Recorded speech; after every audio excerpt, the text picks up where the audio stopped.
Joriy yil qabul jarayonlariga Alisher Navoiy nomidagi O'zbek tili va adabiyoti universitetida ham bir qancha qulayliklar yaratilgan bo'lib, jumladan call center hamda maslahat markazlari doimiy ravishda xizmat ko'rsatmoqda. Ya'ni ertalabki soat 9 dan kechki soat 18:00 ga qadar faoliyat olib borishmoqda.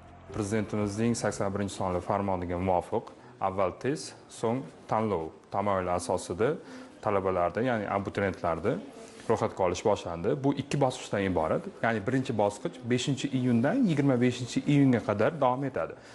Ya'ni o'sha kuni 25-iyun kuni ham bemalol abituriyent ro'yxatdan o'tishi mumkin. Birinchi bosqichda nimalar abituriyent ya'ni qiladi, o'tadi.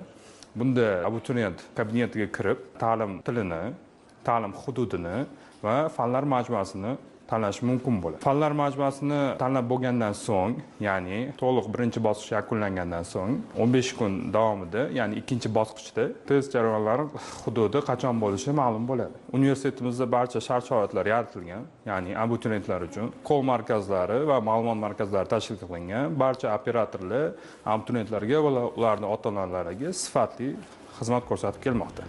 Ayni paytda ushbu ta'lim maskanida 2500 ga yaqin bakalavr hamda 200 dan ortiq magistratura yo'nalishlari bo'yicha kvota belgilangan. 2025-2026 yil qabul jarayoni uchun Toshkent davlat o'zbek tili va adabiyoti universitetiga hujjat topshirdim va yana qo'shimcha ma'lumotlar olish uchun universitet o'ziga tashrif buyurdim. Avvalo men o'zi bu universitet saytida internetdan ko'rib ma'lumotlarga ega bo'lganman.